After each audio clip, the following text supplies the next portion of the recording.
Good morning, class. Good morning, ma'am. How was your day? Good.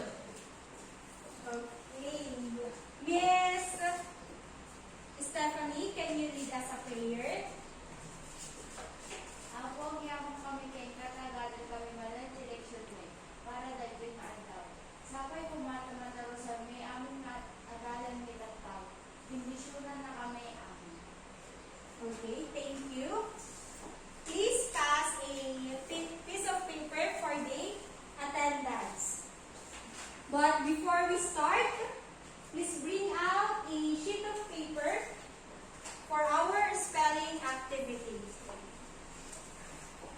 Okay, do you have your paper now? Yes, ma'am. Okay, for number 1, spell the word arrogance. Arrogance. Spell the word arrogance. Okay, and for number 2, spell the word unforgiving. Spell the word unforgiving. And for number 3, spell the word blame. Spell the word blame. And for number 4, spell the word trust. Spell the word trust. And for number 5, spell the word false. False. Spell the word false. Okay, are you done? Yes, ma'am. Let's see if your answers are correct. Okay, for number 1, we have arrogance. Arrogance, and when we say arrogance, it is an attitude of superiority. Okay, so for number 2, unforgiving. And when we say unforgiving, it is not willing to forgive a people for things they do wrong. And for number 3, we have blame. And when we say blame, it is to say or to think that someone or something did something wrong or responsible for something bad happening. And for number 4, when we say trust, it is a firm belief in the character, in the strength, or in the truth of someone or something. And for number 5, we have false. And when we say false, it is an opponent or an enemy. Okay, so who got 5? Very good. Who got 4? Okay, good. Now, we are going to have a game named Emoticon. So, Miss Caril, can you help me put this one? Can you hold this one, please?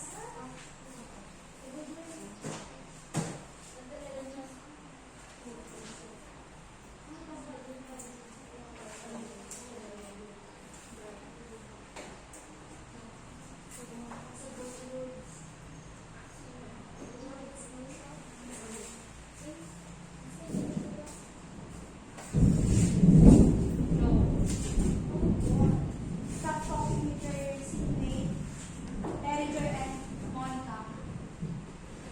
Okay, as you can see, we have some emoticons and we are calling it emoticons. So you are going to decipher the meaning or the missing letters, and you will go to decipher it, and you will know our lesson for today. Okay? Who wants to decipher the emoticon with 2 hearts in his... Who wants to decipher this one? Okay, Monica. Decipher this one. This emoticon. Okay. Letter?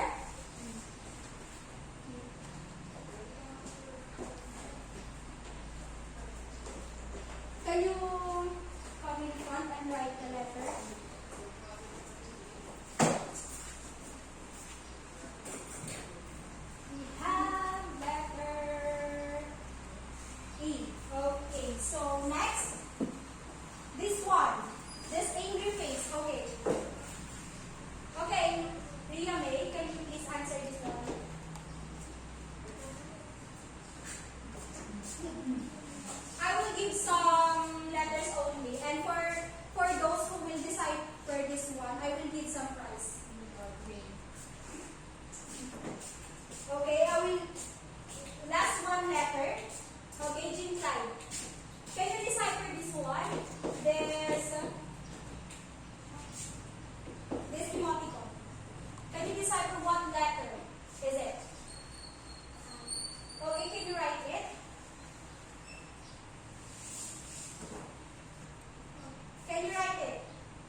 One chance only.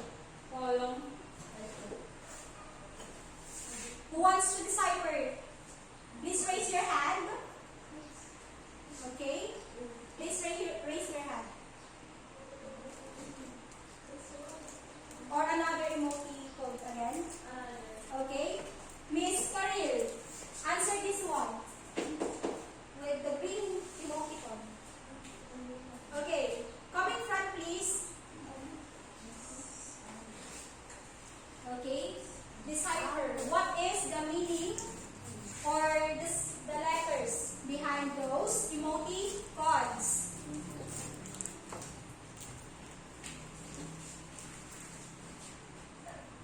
Okay. What is the letter? What is the letter? Who can decipher now the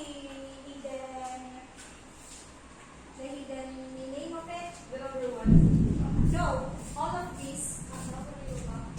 Oh, okay. The first one. Who wants to decipher? Okay. What is your answer, Miss Tuboy?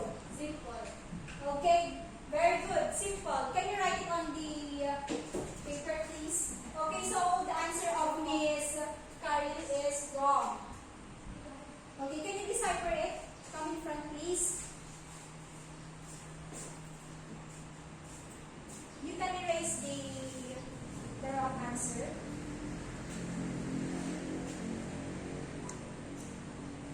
Okay, simple. Now, you can see here, it is S because the emoticon S is that one. And the letter I is this one, and the letter M is this one, and letter P is this one, and L is this one, and E is this one. So it is simple. Again, who wants to decipher all of it? The one who will get it, I will give a prize. Yeah, full. Okay, Miss Monica, what is the hidden letters or the hidden word? Di ba lang? Yes. Sentence. Okay, can you answer it on the paper?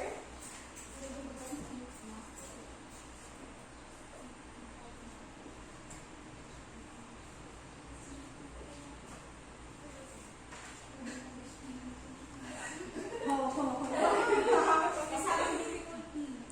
She's rather. Okay, what is that? Okay, very good. Simple sentence. This one is S and this one is E also, and this one, the happy one, E, another smile with hearts on his eyes, E, and angry one, and this wow emoticon is C and E, another smiley with hearts. So, congratulations on winning.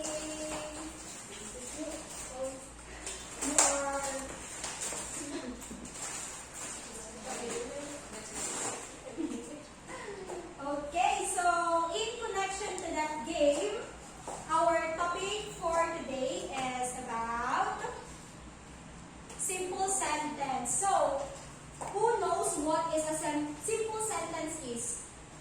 Does anyone know what is a simple sentence is?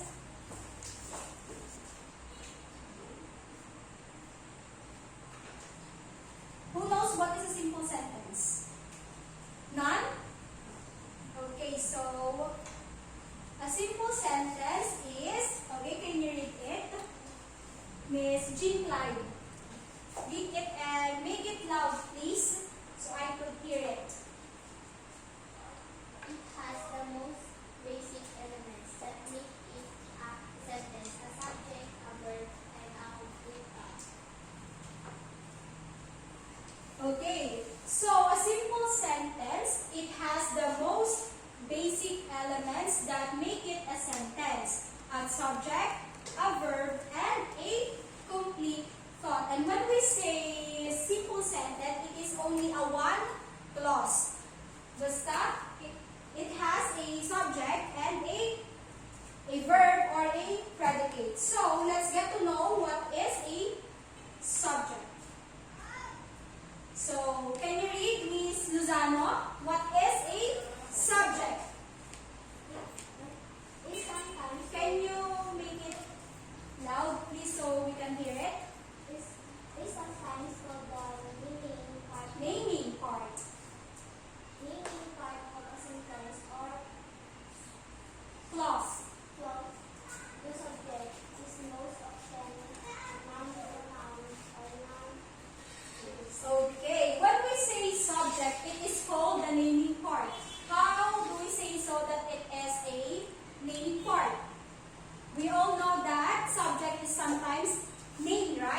a person. So let's get to know what is a noun first, because it says that a subject is most often a noun and a pronoun. So what is a noun? Can someone tell me what is a noun? What is a noun? Miss Terry Joy, can you tell me what is a noun? Can you make it loud and clear, please?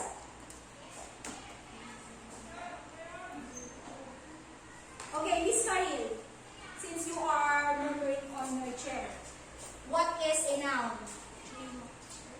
Can you make it loud, please? Name of person. Okay, good. It is a name of a person, name of a place, name of an animal, name of a thing, or sometimes it's also a happening. So that is a noun, or that's what we call noun, what we call naming part, because it is a name of a person, a name of a place, and a name of an animal. And next, let us know what is a pronoun. Who knows what is a pronoun? Anyone from the class? Did you know what is a pronoun? None of you know what is a pronoun? So when we say pronoun, it is a substitution to a noun. How do we say so that it is a substitution?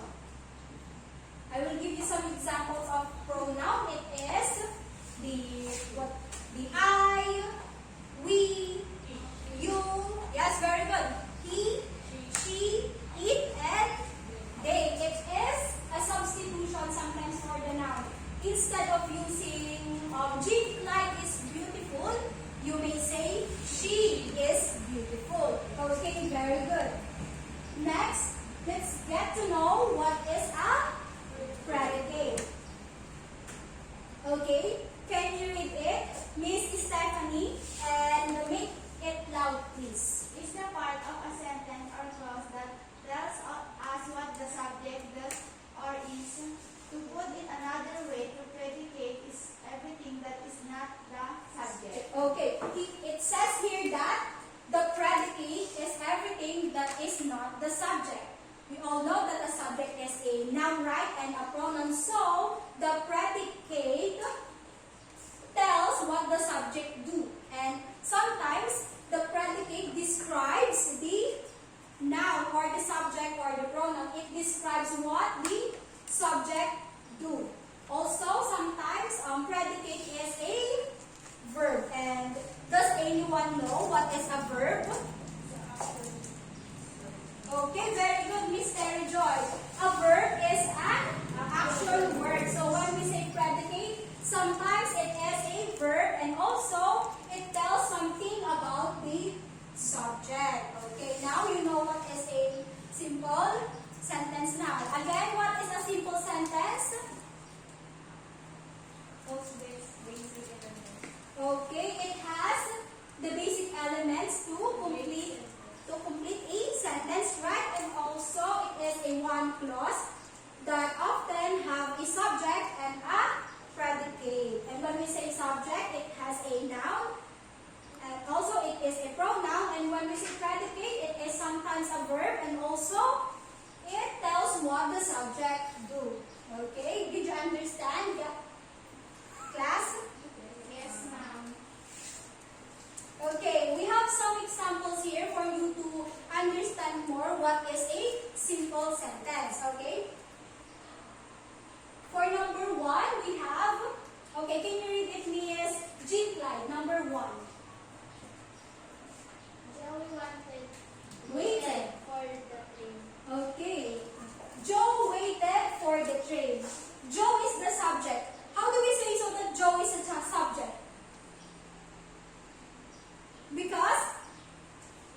predicate or a verb.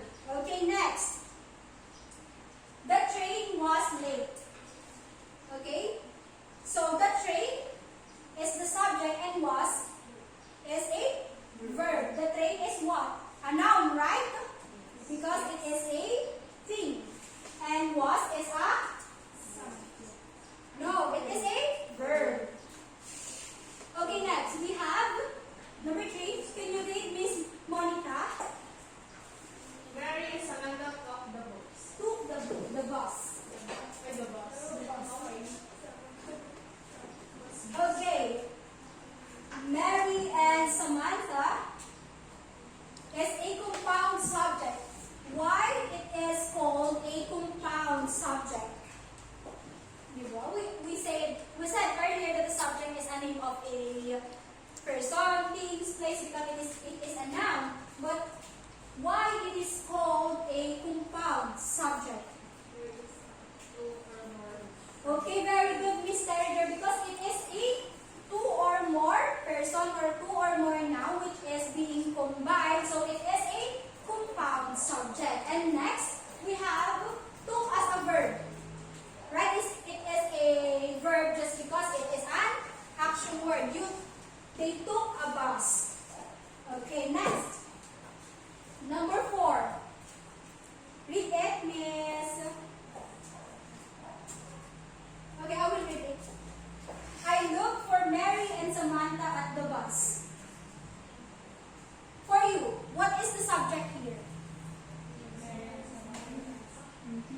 Mary and Samantha. I. Who says that it is Mary and Samantha?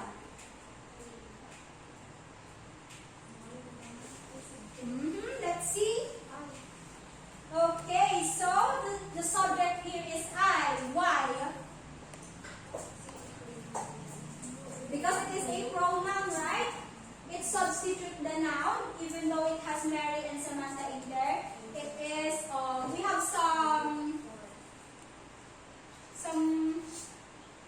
rules that when it is on the first part of the sentence, or it's a pronoun, it will become the subject. And next we have look.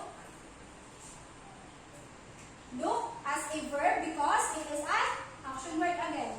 That is very simple. Simple sentence is very simple as long as it has a subject and a verb or a predicate. So Mary and Samantha arrived at the bus station early but waited until noon for the bus. Can someone tell me what is the subject in here?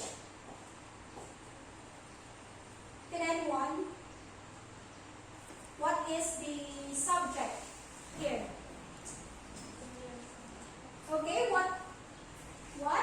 Miss Joy, can you please stand up and tell me what is the subject here in this sentence? Mary and Samantha. Okay, very good. And what is? It is a compound subject. As what I have said earlier, it is a compound subject just because it is a combined or it is two or more noun. And for the predicate or the verb, we have arrived and waited. It is also a compound verb because it is two or more verb and it is also combined. Okay, do you understand? Do you clearly understand what is a simple sentence? And also the compound subject and the compound verb. Yes, ma'am. Okay, very good. And let's continue. We have the basic part of the sentence. For you to be able to make your own sentence, you must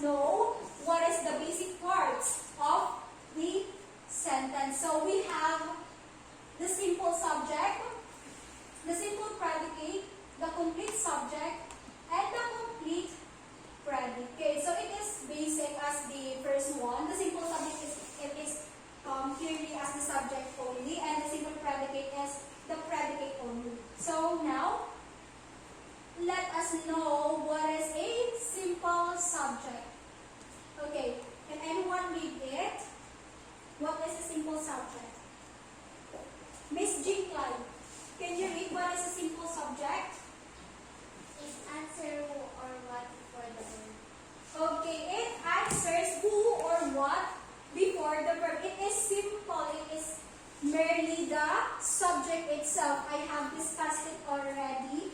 It is only the subject. Okay. Here are some examples of a simple subject. We have dogs eat bones, Mike likes bikes, and Elsa wants book, and Adam plays basketball, and Sushi combs her hair. How do we say so that it is a simple subject in this first bullet? Okay, Miss Karil, can you tell me why this underlined word is a simple subject? It was a name of person. This one? Animals. Okay, very good. It is a simple subject because it is a animal. And for number 2 or the second bullet, Miss Jean Clyde, why it is a simple subject? Okay, very good. Because it is a name of a person. Mike is a name of a person. And next, again, Elsa, it is a name of a person. And Adam is a name of a person. And Sushi is a name of a person. So, indeed, it is a noun and it is a simple subject. Okay, do you understand? Yes. Okay, very good. Next, let's move on to the simple predicate. I have tell it again. It is merely a predicate. So, read it again, Miss Lozano.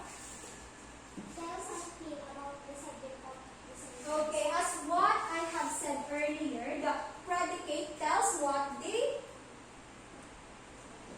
the subject do, or it describes what the subject do. So here are some examples.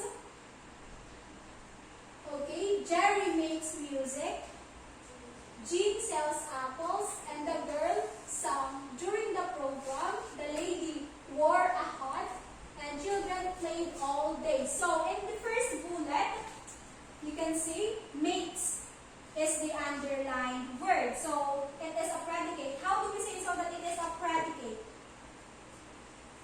Monica, can you tell me why is it a predicate?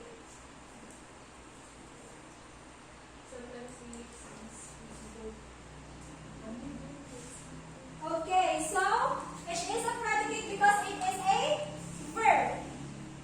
What, and also it tells about the subject. What did the subject do? He makes music. So it is a predicate. So do you understand now? Jim sells apples. Sells is a verb because he is doing something. He sells apple, and that is, he tells something about Jim, right? And next, the girl sang. Sung is a predicate, and wore is a predicate because it is a verb. Played is a verb. Okay, do you understand the simple subject and the simple predicate? Yes. Okay, very good. Next, we have the complete subject. Okay, can you read it? Miss Joy. includes the noun pronoun or a group of words with acting as a noun, any modifier. Tells who is what the sentence is about. Okay, when we say complete subject, it is merely the subject, right? We have the subject, it includes the subject, but you are also including the words that modify the subject. On the simple subject, we have the noun itself only, but in the complete subject, we also add the modifiers. So it will become a complete subject. So we have some examples here. The red car belongs to my uncle. Okay, so in the simple subject, we may say that car is only the simple subject, right? But in the complete subject, you will tell that it is a complete subject because it has the modifiers, right? It modifies the noun that tells who or what the sentence about. That is the complete subject. It has some modifiers, not just merely as a subject. Okay, next we have her eldest sister went to China and colorful balloons decorated the place, and the graduation rites started on time, and the fireworks display attracts the guests. All of these are examples of a complete subject. Sometimes they say that the complete subject is sometimes all of the first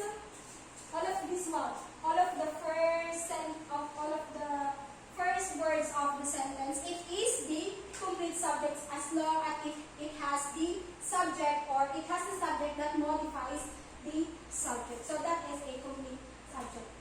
Do you get it? The difference between complete subject and the simple subject. Okay. When we say simple subject, right, it is only the noun or the pronoun itself. While on the complete subject, you have the subject, the simple subject, and also the modifiers that modifies the noun or the subject. Okay, you get it? Okay, so let's move on. And we have the complete predicate. Okay, so who wants to read? What is a complete predicate? Mrs. Stephanie, are you being bored? So please read. Are the verb or the verb phrase plus any modifiers that tell what the simple or compound subject of the sentence do or are. Okay, we have some examples here. When we say complete predicate, it is the verb or the verb on the sentence, and also all the words that tells what the subject do. Examples, we have Frank leaves tomorrow for Macau. Leaves is the predicate, and also it is some other words that describes the noun. Frank is a subject here. And we have it rained very hard last night, and my friend sent me an email, and the mayor attended the program, and we traveled to Baguio City last summer. And what is what is the difference between the complete predicate and the predicate? Anyone? In the predicate, we only have the action word, one word only, right? While on the complete predicate, you are going to get those words also that describes the noun. So that is a complete predicate. So what we have learned for today, we have the simple sentence, right? When we say the simple sentence, it is a often one clause with a subject and a predicate. So what is a subject? It is called, can anyone remember? Subject is meaning? Name of person. Okay, very good. Name of person, because it is a noun. And pronoun, it is to substitute the noun. And we have predicate. What is a predicate? Okay, it is a verb, and also it tells what the subject do. And on the complete predicate, it has a verb or a verb phrase. And on the complete subject, it has a simple subject on it, and all the words that modifies the noun. So, do you learn? Or did you learn something about simple sentence? So, I guess that you have learned now. I know you can do your own sentence right now. So, this one, you can do this activity. The teacher will let the students underline the complete subject once and the complete predicate twice. So, I have discussed what is a complete subject and the complete predicate. So, I know that you will going to answer this one. Okay, you will going to underline once the complete subject, and you will going to underline twice the complete predicate. Okay, start to write.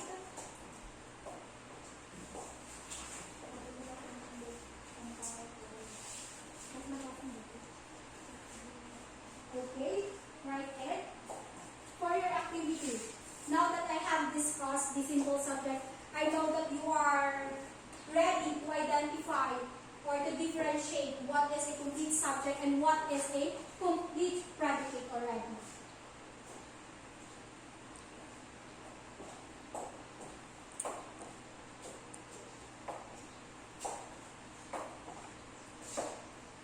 Sorry.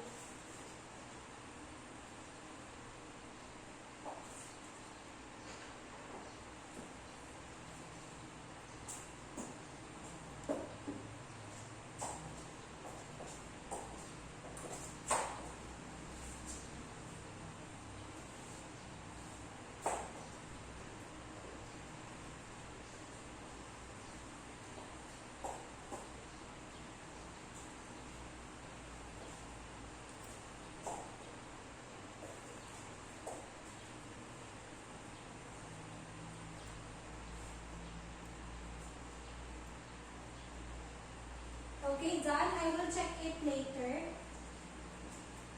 You may pass it later to me, okay, class? Yes, ma'am. Okay. So, for overall understanding, can you give me the definition of the subject? Miss Terijol. The overall, a simple definition of the subject. Or if you really learn today, what is the subject? It holds meaning part. Okay, very good. You get the word already. It is a naming part. Next, what is a predicate? Miss Stephanie. Miss Stephanie, what is a predicate? Oh my G, your head is flying. What is a predicate? You didn't know what is a predicate? Anyone? Miss Carrie, it is so basic. What is a predicate? It has a? No. Predicate. It has a? Miss Terry Joy. Okay, very good. Miss Terry Joy. Predicate has a verb. And what is a simple sentence? It's so basic. It has a subject and a verb or a predicate and also a complete thought. And when we say complete thought, it is not lacking, right? I will give some example of a incomplete thought. Go to school. Is it a simple sentence or it is a sentence or not? Go to school only. Go to school. Is it a sentence? No. Is it a sentence? Yes or no? No. How do we say that it's not a sentence? Oh, very good, Miss Tarijal.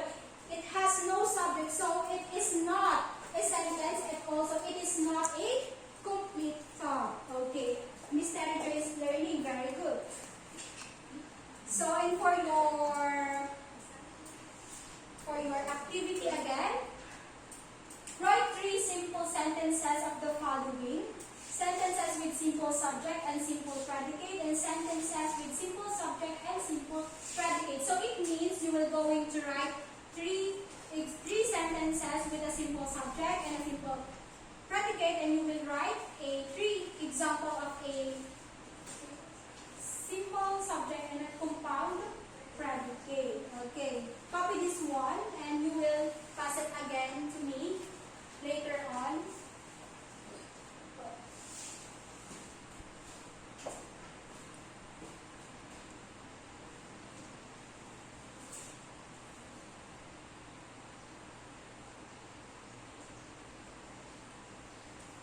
Okay, you have to do 3 simple sentences. Simple sentences is so basic.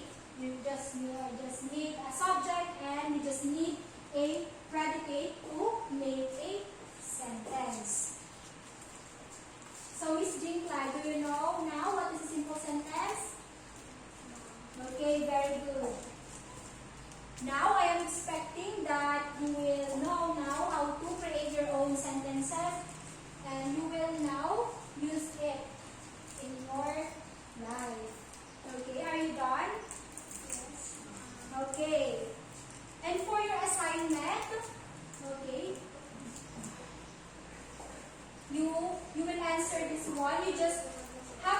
circle the correct letter or which is a simple sentence. You know now what is a simple sentence, so you just have to encircle what is a simple sentence in here. Okay? And this also, it is. And this one on the second part, choose the correct answer to complete the simple sentence. It is basic. You just have to choose on the choices. Okay? Do you learn now? Did you learn